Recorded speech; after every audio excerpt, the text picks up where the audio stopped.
This video is sponsored by Babbel.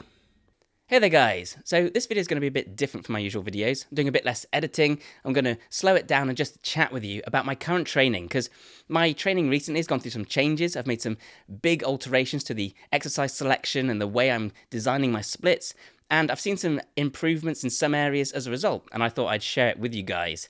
A lot of people ask me how I train, what the exact workouts I do look like, so I thought it could be interesting to talk about that here.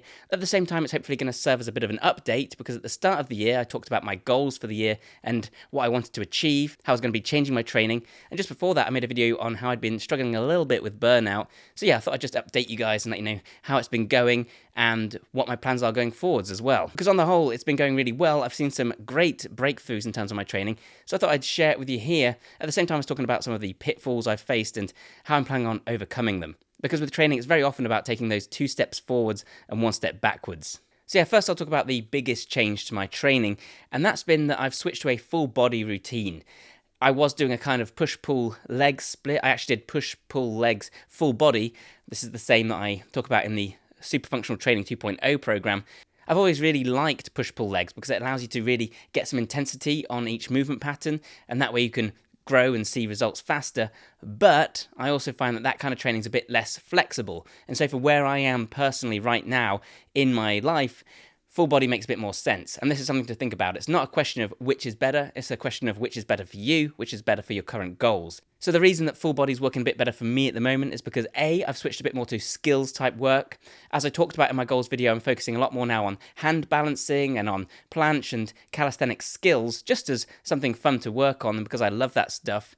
And so for that, being able to train regularly and practice these moves and grease the groove makes a lot of sense, and that's why switching to a full body routine makes a lot of sense. A lot of the benefits of a push-pull legs routine come from the fact that you are able to go much harder, train much more intensively with more volume as well, and that then is going to need more recovery. So yeah, for skills, it makes more sense to do full body.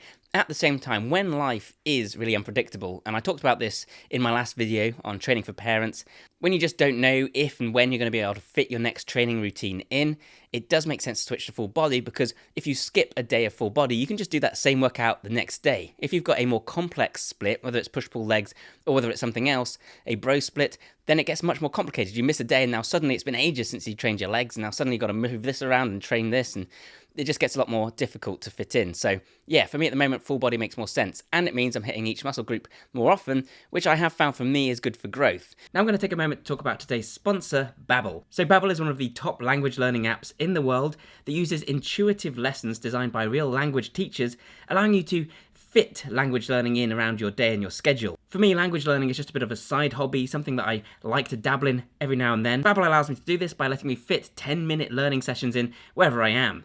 So I dabble with Babbel. 2 languages I've been trying to learn are German and Polish, because I'm half Polish and a quarter German, and I'm ashamed to say that I've never been able to speak either of those languages despite enjoying their cuisines quite a lot. Fun fact, I once lied in a job interview at IBM and told the interviewer that I knew how to speak German, and then he started speaking to me in German, and it was really awkward. I've been having the most luck with the German this time. Das Schnitzel ist auf dem Tisch means the schnitzel is on the table. Ich habe das Schnitzel gegessen. I have eaten the schnitzel. If you would like to be able to tell people what you've eaten in a range of different languages, then why not give Babbel a try? If you click the link below, then you'll get 60% off of your subscription. Let me know in the comments down below which languages you chose to learn and why. At the same time, I've made this modular. Now, I've talked a lot about modular training lately. The way I approach this is basically to split each part of my workout into little sections. One section might be for legs, one section might be for upper body, but one section might be mobility or skills work. And then what I can do is, if I don't have time to train everything, I take a module and I do that on another day. Some modules I'm going to do more often, like my mobility work, I might do 5 days a week, whereas, max strength training, I might do 3 days a week. I am still doing all that other stuff, by the way. I'm still training, in a very cross-functional manner. I'm still doing a lot of kettlebells, still doing some heavy lifts, still doing a lot of cardio. It's just that I've got more focus on calisthenics. So I'm doing all that other stuff, and the way to fit that in for me, who's very busy as a parent, running this channel, taking lots of holidays lately, it's just good to have that flexibility to say, I didn't manage to do all this right now, I'm going to do this later. So essentially, by designing my training plan in a modular way, I can either combine everything and do a full body workout, or I can snap bits off and do them sporadically throughout the day, or I can break the whole workout in half and do 2 short ones instead, and this gives me loads of flexibility. And today I've gotten here and I'm going to do some hanging cobra stretches for my back. So yeah, that's kind of how I mix it up and split it throughout the day. This one comes courtesy of Fitness FAQs.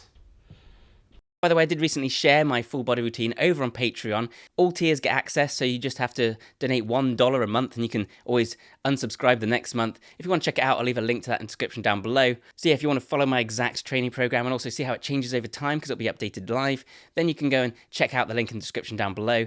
But this video isn't really about the precise training program. It's more just about how my training has changed, why it's changed, and also what I'm seeing as the results from that.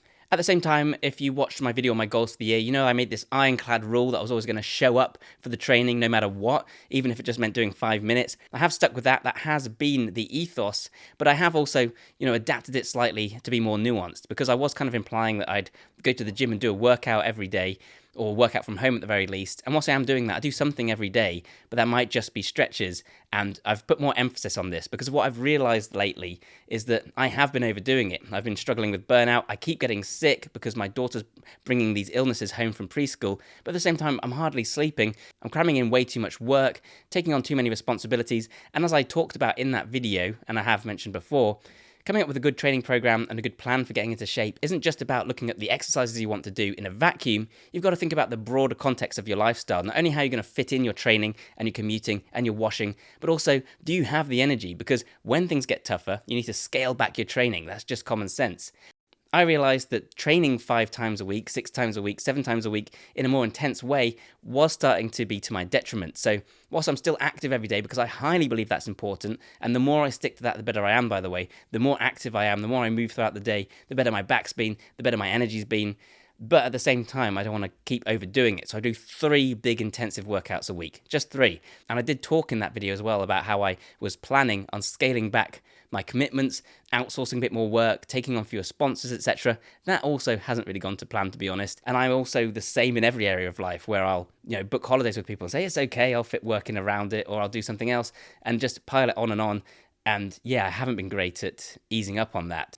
That's on me, and that is something I need to work on, but unfortunately it's also just my personality, so it is tricky for me to find ways around this.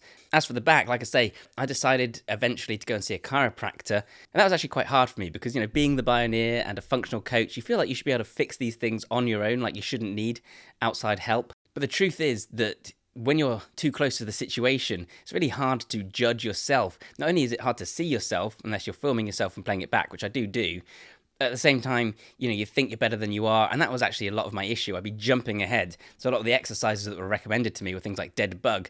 Here's me doing dragon flag and attempting front levers with ice cream makers and things like that. I think it's going really well. It's been months since I had any issue, and I'm just going to really maintain that. I'm going to just focus on it more because it's clearly a weak point for me. I just need to focus on it more, not ignore it because it's boring and I want to do other stuff, but always prioritize strengthening the back, improving mobility in that area. And yeah, I'm hopeful that it won't be an issue anymore. So yeah, it's actually made a big difference. And this also helped me to focus a lot more on my mobility, which is also backing up the calisthenics training. You'll notice anyone who's big into calisthenics skills does a lot of mobility because you can't do a handstand if you can't get your hands over your shoulders. Yeah, my shoulders has been the big sticking point. I've seen some great mobility gains in my hamstrings, in my straddle, in my back, particularly thoracic rotation, which has all been great, and I feel looser and more energetic.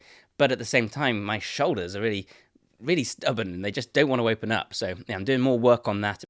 What I am really happy with is that the handstands have improved. In particular, I can now do maybe 2 handstand push-ups pretty reliably.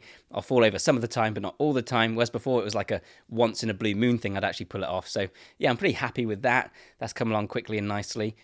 The planche training hasn't been as successful, but I'm stepping back from that and doing a little bit more L-sit and V-sit. And I have noticed now that I can get my legs up higher and I can hold it for longer. So that's really good. And I'm hoping that some of the straight arm strength from that is going to transfer over once I get back to focusing more on the advanced tuck planche and straddle planche.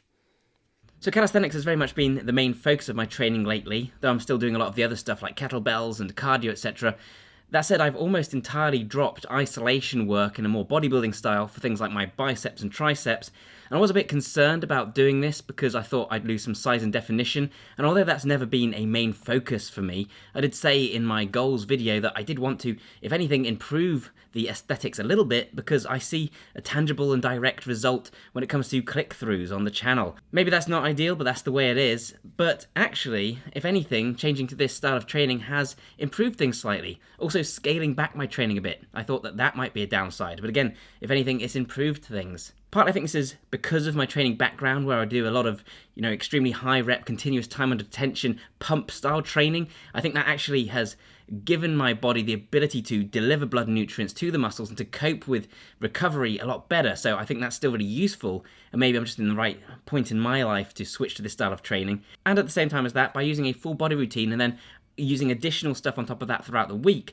I'm actually hitting each muscle group very frequently, and this is really good for spiking protein synthesis regularly. I think my body really likes that, and at the same time, a change is always good if you hit a plateau of any sort. I have noticed my shoulders improved with a lot more focus on things like pike push-ups, military press, and handstand training. So that's really good because I did say that was something I wanted. That's an area that's been lacking.